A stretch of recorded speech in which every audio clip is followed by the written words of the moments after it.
So, for many years, when people used to ask, "What is RISE?" My canned response was always that we were a network of volunteers advocating for the rights and dignities of our unsheltered community. We started in 2011, and we never had the goal of becoming incorporated or becoming government contractors or doing really anything on a larger scale. It was a collection of individuals just helping where we could. And as we continued to grow, more and more people joined. They wanted to help as well. For me at the time, it had really given me a lot of faith and confidence in the goodwill of people. Just seeing so many people suffering, but seeing so many people wanting to help. Um, as we grew, we embarked on a lot of different projects. So the Rise and Dine project, the free market, giving gardens, living room. We were advocating for our neighbors on the state and local level. We started providing training seminars for our community to host their own outreach services. And then in early 2020, we were selected to operate Our Place, which is the emergency shelter for women and families in our community. At any given time, we are responsible for the safety and security of 156 women, 38 families and their children, obviously, and all of their pets.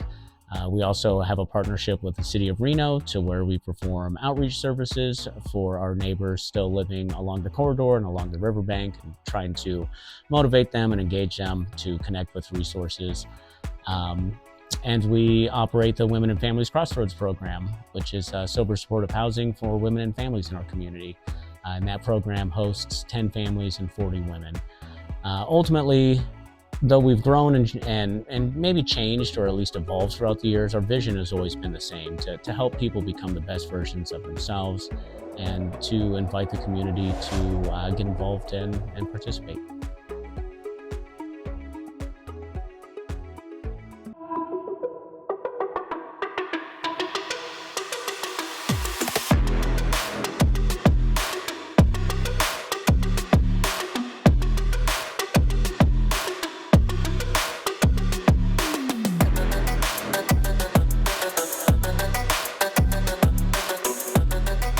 When we first started doing this work, I think it's because we saw a lot of people suffering in our community and having the need to do something. So the first thing was, okay, there's a lot of hungry people. I know how to cook. I know how to share. It shouldn't be that difficult. There shouldn't be a lot of red tape when it comes to helping people. And as we've grown as an organization, I do it because of the people we serve and the people that serve them. They inspire me every single day, and it doesn't take anything more than the desire to be kind, the desire to not just want to witness people suffering, but to actually make life a little bit easier. So we all have that ability in us. It doesn't take much to be kind to your fellow human, and I think we all have that innate ability to want to help where we can. It's important to me because as a community, we're only as strong as our most vulnerable resident. I mean, I have a daughter in this town. I have hopes and dreams for her. I understand that she's going to make mistakes, and I don't think that, and she should be allowed to make mistakes and not have to lose it all because of it. So I'm participating in building a community to where she can thrive, but where everybody can thrive. And again, as humans, as Americans, we have all the resources to be able to make that happen. It shouldn't be this difficult. So as a community, I mean, there's a lot of infrastructure that we can put in place to make life easier, to perform those early interventions so that people don't get further traumatized the longer that they're enduring poverty and being unsheltered. But ultimately, I think the biggest issue that we have as a society is that we attach a sense of morality to poverty, meaning that if somebody is enduring a hardship, we somehow think that they must have done something wrong and that they deserve it. Really, what I want for our community is to realize that bad things happen to good people, and that it could happen to any one of us. And just because somebody's suffering and somebody's struggling doesn't mean that they have to suffer that fate forever. So a sense of redemption, a sense of shared common purpose, a sense of solidarity, that's what I want for our community.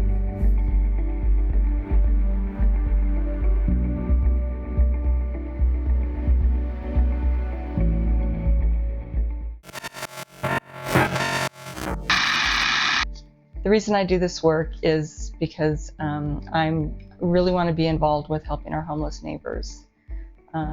We drive by them on the street, and there's like no help, no resources for them.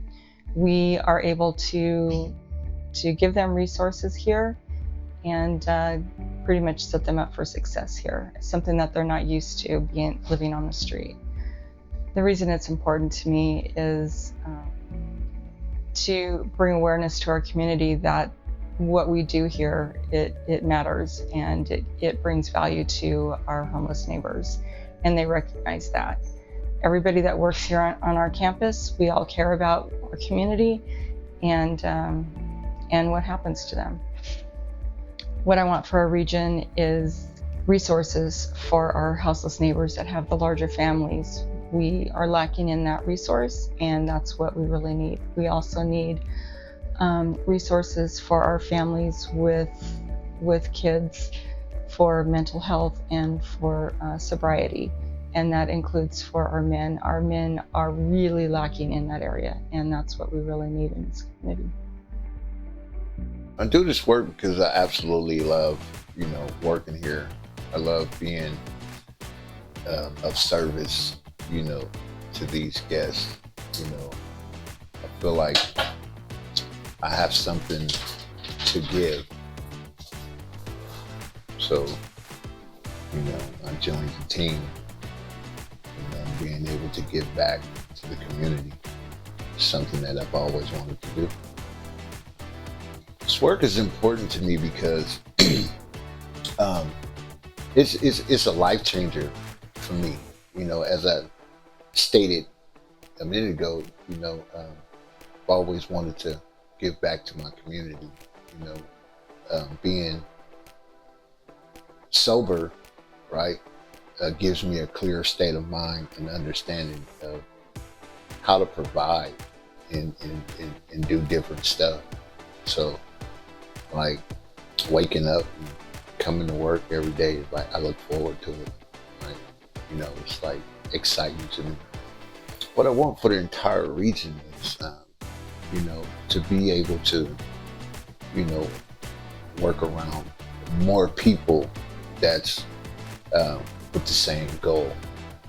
The stuff that you guys give.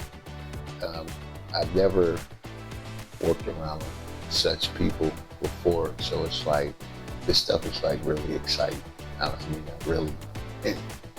I can see the big picture to this. So yeah, I just want to be on board, and go places and do different stuff other than the stuff that I know we do.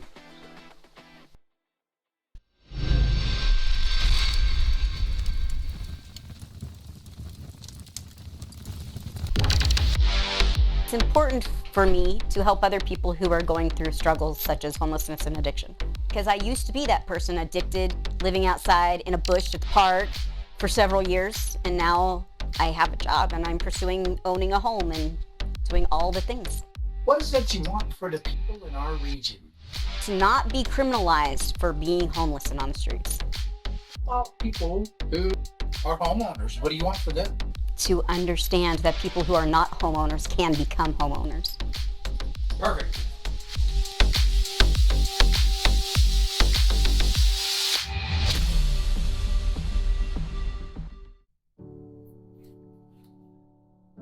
I do this work because I felt that the need of our unsheltered neighbors was something that I could really see myself moving forward in. I do this work because watching our unsheltered neighbors achieve goals that they didn't even know were possible reminds me of such areas in my own life from coming from lived experience, and being somebody that has successfully gone from sleeping underneath a bridge, underneath cars, living in shelters, to being someone who owns a home now. And I figured, what better way than ground level, right? This place has just been something that I've been interested in ever since the moment that I've gotten involved. It's just so rewarding, whether it being for myself or just watching our unsheltered neighbors moving forward. What I want for our region is I want us all to come together, because if we all utilize all of our resources, we can help another person achieve goals in their life. So the quicker we can help somebody off the street, the quicker we can move to the next person and watch their lives grow. Because we still are dealing with human beings. Sometimes I feel like it's easy for them to be forgotten and unseen. And when we utilize our resources to help, then it allows someone to realize that, hey, somebody actually cares about me. And if somebody feels that they care, that somebody cares about them, then they're willing to go that much more further. I do this work because I always knew that I wanted to do something bigger with my life, and I wanted to be able to affect others around me in a positive way. And I started working with low-income families before I came to work at our place, and I just realized that there's such a high level of need, and it didn't just encompass families, it also encompassed individuals. And I was kind of brought to the light by finding our place and coming to work here. This work is important to me because I get to see actual change happening right in front of me, and I can see that the efforts that we're making are truly changing lives and affecting lives in a positive way. And so the importance lies with seeing that good efforts and positive missions from an organization of people who care can really actually bring about change. I would want for the people in our region to be able to kind of open their eyes to the reality of the need and the reality of the struggle that happens around them, and not turn a blind eye to it, and kind of step into it and meet people where they are and have a better understanding of real life struggles that a lot of people go through that we might, not recognize at first glance, and to end the stigma for a lot of the people to be in an environment that's non-biased and where they're not judged for the choices that they've made, but maybe more welcomed and in open arms to be supported by other people maybe that aren't like them.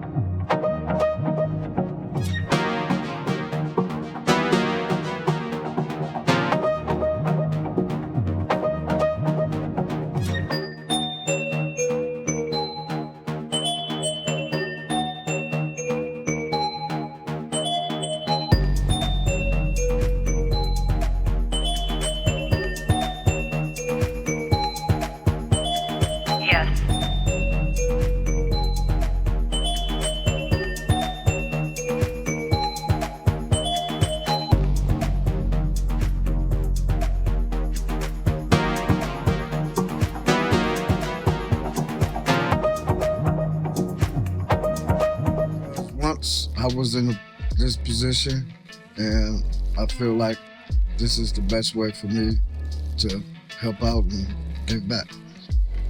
It's important to me because I don't really want you don't want to see nobody out there on the streets.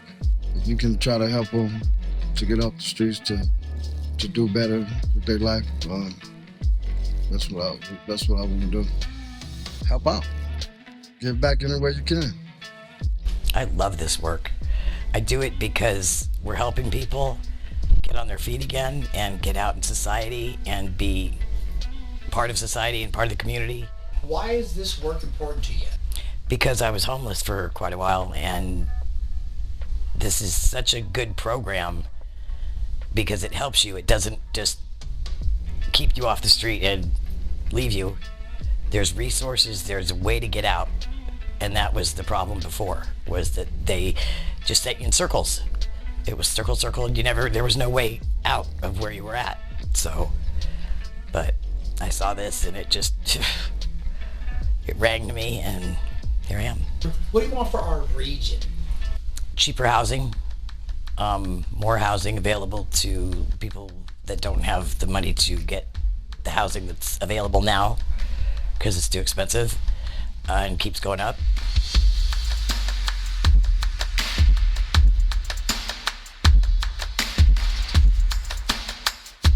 It's no secret. How do you turn this into this?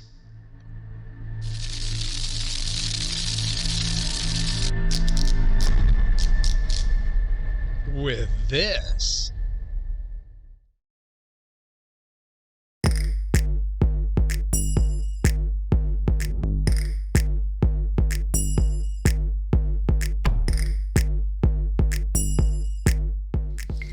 Investing in people means going the distance and sometimes doubling down.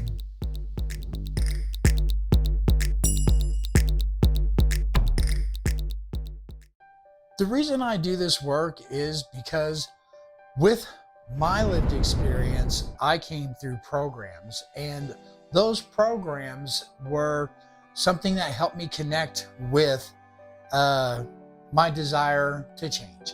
And in those programs, we were asked to volunteer services, and I did that, and it worked for me, and it kept me from desiring to do things that led me in the opposite direction that I wanted to go. So I figured, if it ain't broke, don't fix it.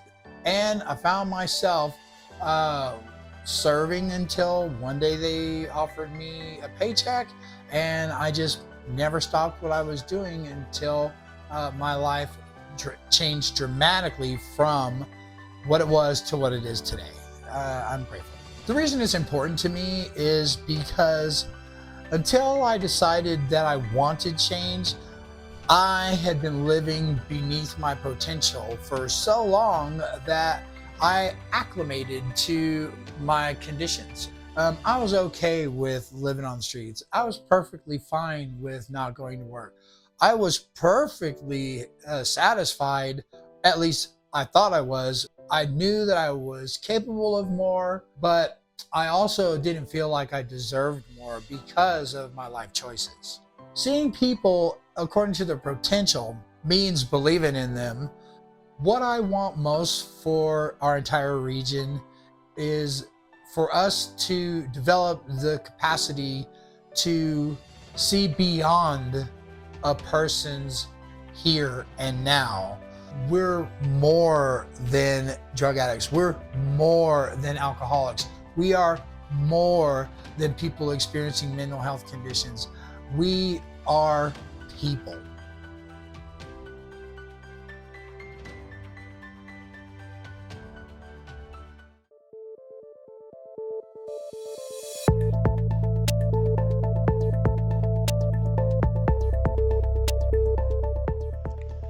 You don't really have to believe in something for it to be true. Most things are a matter of perspective or perception.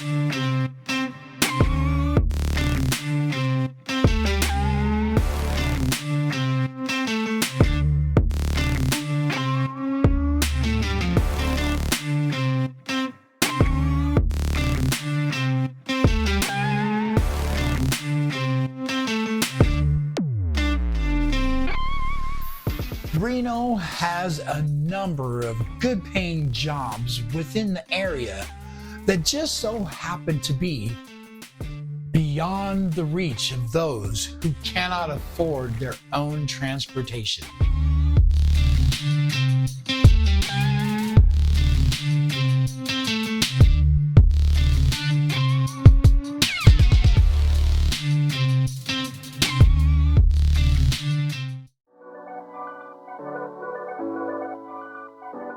Have you ever experienced homelessness? Yes.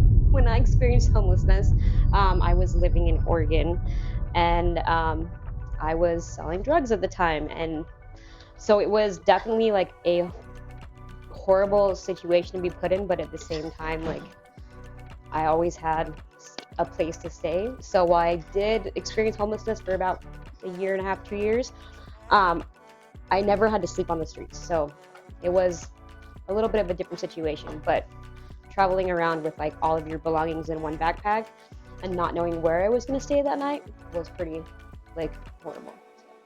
I was completely miserable. My life wasn't going anywhere. So I sucked it up and I put my tail between my legs and I came back to Reno. I got clean. I lived with my parents, and eventually I got a job.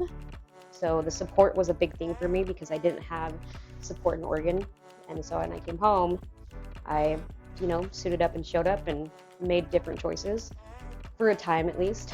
What's going on in my life right now is I'm finally moving out of my parents' house at 37 years old and getting my own apartment.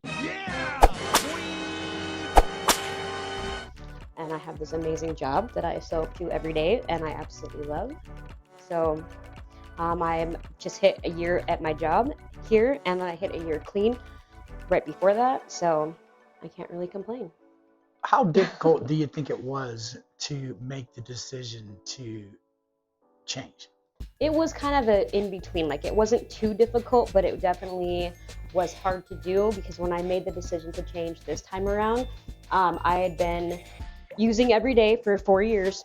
Right when I made the change, I found myself living back at my parents' house. I had no car, I had no job, and I was completely like mentally and spiritually like bankrupt. Like, I had nothing in my life that was good. And so I made the choice to stop using and try and find work. And it was difficult at first, but it was definitely worth it. So making the change was important to me because my life was not going anywhere, and I had found myself in the same exact spot I was when I got off probation several years prior. And so change was important to me because I would not go anywhere without it. Like, I wouldn't go anywhere in life without it. Well, I do want world peace for sure, definitely, and goodwill towards men. I want better mental health care, affordable housing, just more access to like programs, treatment, healthcare. Yep, perfect, awesome.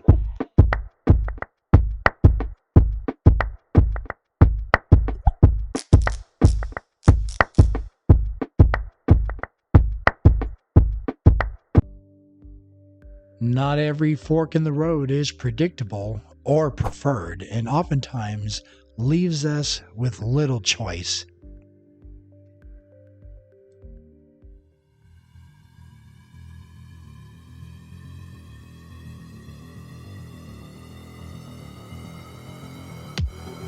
The devastation of isolation, all because of one choice.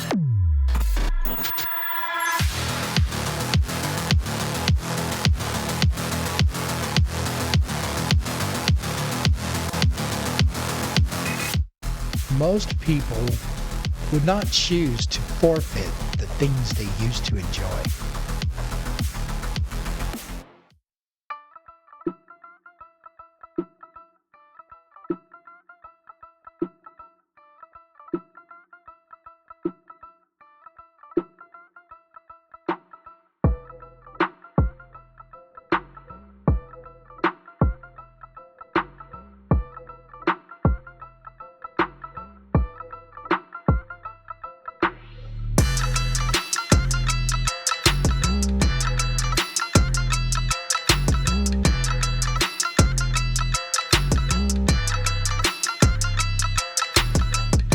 I'd like to take a minute to make mention of the beauty of all the casinos. In reality, Casinos do offer gambling venues for tourists as well as some locals, but they also provide a venue for restaurants and fine dining, which is also nice to have as a recreational option here in the region. Not only do they offer those things, but they also provide jobs to multitudes of people living in our area that provides to support their current quality of life. For that, we are eternally grateful. Not everyone that goes into a casino is going in there because they have a gambling problem.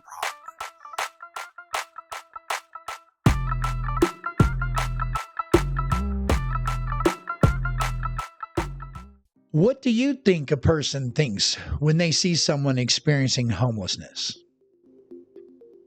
Okay, what I think a person thinks, a homeowner thinks when they see a homeless person, is that they don't have the resources to help them, they can't help them, so they just look away.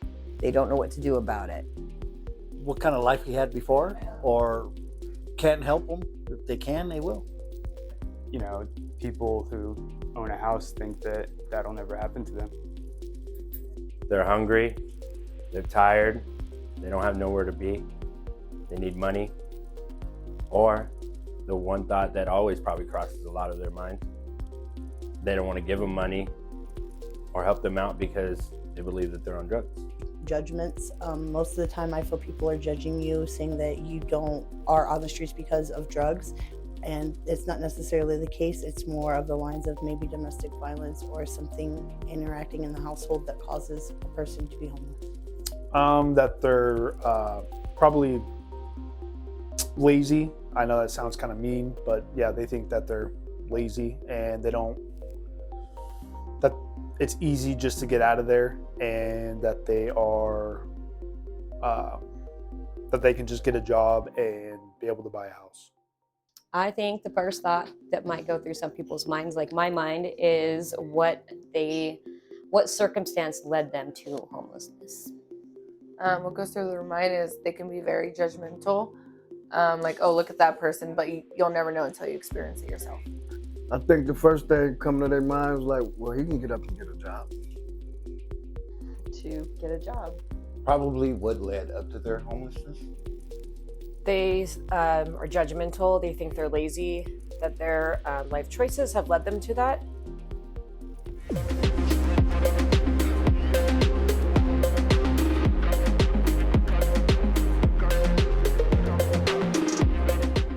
My name is Kim Schweikert, and I'm the coordinator for Our Place, the shelter for women and families experiencing homelessness in Washoe County. I would say I've worked with families experiencing homelessness for about 15 years, and the experiences that families have is very different than women.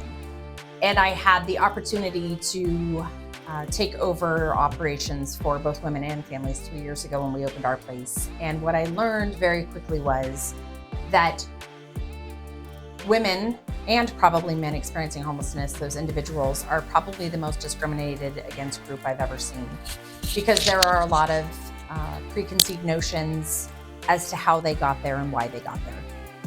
And I think that the most important lesson I have learned is that when people are experiencing homelessness, regardless of the reason that they show up at our doorstep, the sentiment is the same. They have no one else, and that's why they're here. So our goal is to ensure that they are given a safe and stable environment for as long as they need to be successful. And again, fleeing domestic violence, when you get here, you know, if you had someone else to call, then you would call them. If you're a family of 5 and you show up here, if you had someone else to call, you would call them. So we really realize that it takes a lot more than a house to create stability for families and women experiencing homelessness. Across the nation for many years, there has been a huge push to do the housing first model. And the housing first model, I think, as a concept is great, right? So the concept is you don't discriminate against anyone for housing, meaning that if someone has mental health, they deserve housing. If someone has substance abuse issues, they deserve housing. I think that unfortunately, as with any kind of policy, it's become an extreme. So the belief now is if you just take someone, regardless of the reason they're experiencing homelessness, and put them in a home, they will be successful. And that's just not the reality. And statistics do show that when that happens, they might be successful for a month, 2 months, 3 months, however long their rent is paid for by some sort of subsidiary group. They can be successful, but in that meantime, a lot of times they're breaking rules, they're having people over, and then you're kind of really changing that relationship you have with the landlord that you asked to kind of give you this favor for this person. And then all of those things then are held against them because then they're evicted, and then the cycle continues. So what we believe in our place is not in a housing first model, we believe in a person first model. And what the person first model is we believe that we address how the person became homeless and what they need to successfully transition out of here. And that could be mental health counseling, it could be substance use treatment, it could be an inpatient program for either. If they're fleeing domestic violence, obviously trying to find a way for them to get a place on their own without the abuser. Being an elderly person that only is on a fixed income and then their apartment suddenly decided to raise the rates and they're evicted. Every single person has a different reason that they have become homeless. So thinking that there's a one size fits all, just get them into a house and it will be fixed, just doesn't work. So we believe and have shown with our statistics that our model works because when you focus on the person, again, that doesn't mean if someone's experiencing mental health and doesn't get treatment, we won't find them housing. It doesn't mean if someone has substance abuse issues and doesn't get sober that we won't find them housing. It just means that we realize that they need a lot more than a house to be able to be stable and secure and live a long and healthy life.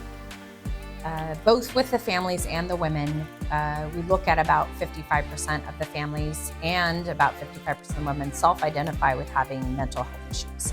Now that could be anything, right? That could be PTSD, that could be schizophrenia, that could be bipolar, that could be any type of trauma they maybe have experienced in their life could lead to that.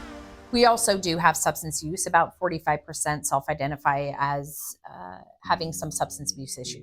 Again, that can range from, they smoke marijuana daily to calm them down to they're active heroin users.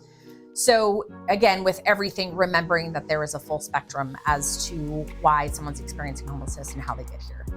Really, 60% of our women self-identify as being here due to fleeing domestic violence, which that could be paired with a substance use issue, that could also be paired with mental health, but really just that 60% of women are fleeing domestic violence, I think changes the narrative as to why people are experiencing homelessness. We just completed our data for fiscal year 23, and 74% of the adults in the homes in our family shelter had experienced some sort of victim of crime. So if you look at that number, people that are experiencing some sort of victims of crime, some sort of whatever that may be, that can also lead to maybe if you're further ahead in life and then you become the victim of a crime, it kind of steps you back. So all of these are factors that lead to homelessness, and I think it's really important to look at that data. Also, our seniors, so about 40% of the women that we serve here are 55 and older. And again, a huge part of that could be something like gambling, right? So they might have a fixed income and they're gambling. But a lot of them that we see, it's really that our community, our housing is out of control. It's very hard to find affordable housing anyways. And it's, there's a lot of no-fault evictions. So we have some seniors that maybe have been in homes for 20 years, but the landlord wants to raise the rent. And so they, kick that elderly person out. And that is, something that's super tragic because obviously they don't have an ability at 75 years old to make more than that fixed income that comes from Social Security. So really getting creative on how we can help our guests and help them be successful, but also we can't help someone end their homelessness if we don't know how they got here. I think my hope for the region is the same as my hope for the world, which seems very miscongeniality, like, I want world peace. But in reality, our model works, and I really want the community, our community, neighboring communities, national communities, I want them to understand that creating a shelter that is safe and beautiful and supportive can help change lives. And they are able to write their own story when you give them a safe and stable environment. You assign them their own bed. You don't put a time limit on their success, again, as long as they're trying. Then you allow them to write their own narrative. And people always have more ownership when it's their own story. And I think that shelters where they are not inviting, not safe, not supportive, and the idea is don't make it beautiful because you want them to want to get out. True, I mean, I understand that concept, but when someone gets to us, they have nothing. That's what I started with. When someone gets to us, they have nothing and they have no one.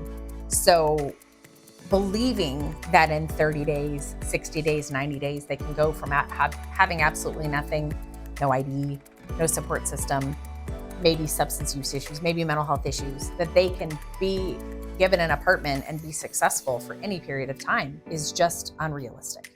And so I think, again, the simple answer is I would like everyone to be able to see our place, experience our place, and then create our place in their community. The prelude to a decision is the rationale that was used in determining choice.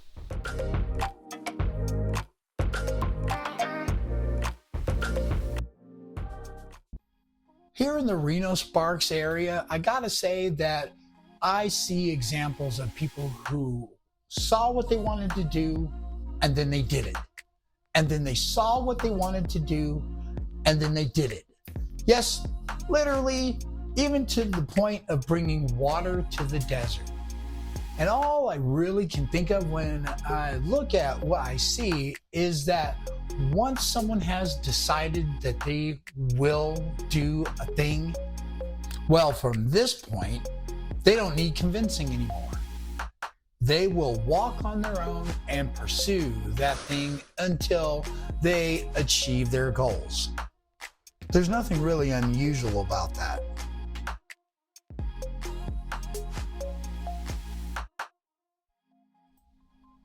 As I contemplate, my question is, do I see within our city, when I look at someone suffering, do I see someone's brother, someone's sister, someone's mother, someone's father, someone's aunt, uncle, niece, nephew, someone's relative? Do I see someone's loved one? What do you see when you see someone walking down the street?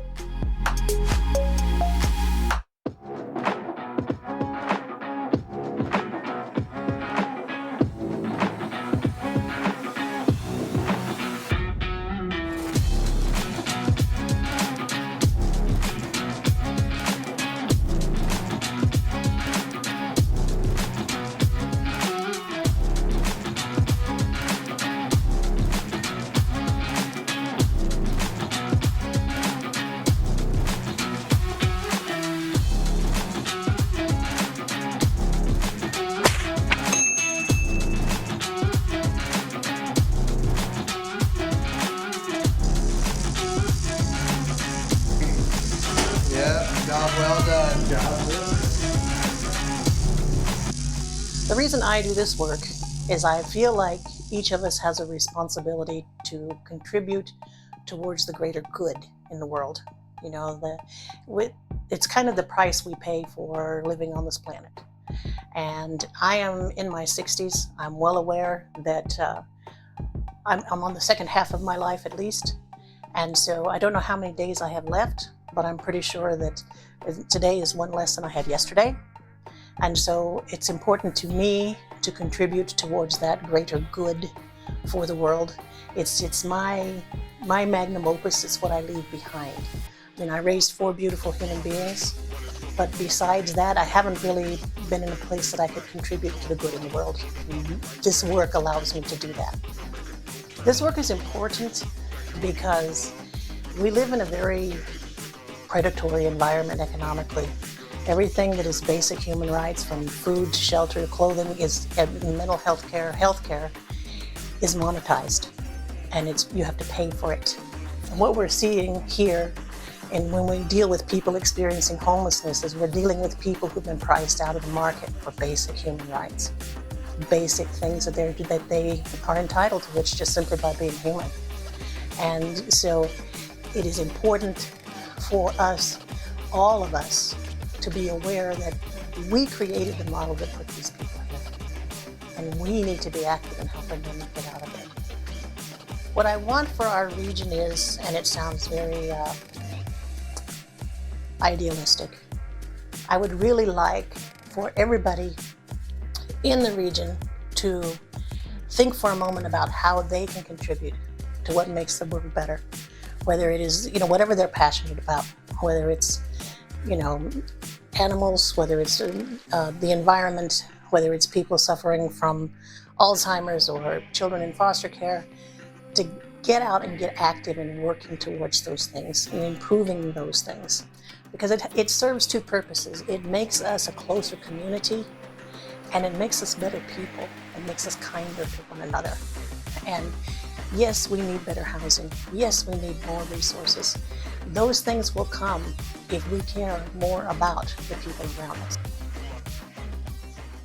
Hi, the reason I do this work is because I saw a huge need in our community with housing shortages, a lack of mental health services, and I started doing a bunch of outreach work and got to meet some amazing people who are working at this wonderful place, Our Place.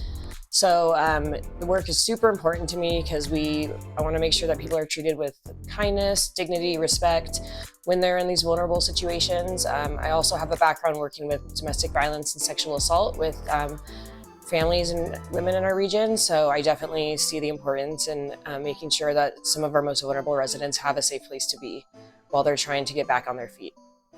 What I want for our entire region is to have access to safe housing, healthcare, mental health services, access to rehab services for individuals experiencing substance abuse disorders, and then to have stable housing available, not just a regional emergency shelter, but then to break those barriers, help with evictions, things that have prevented people from being able to have sustainable long-term housing in our region. So I definitely would like to see more affordable housing units available to our vulnerable populations.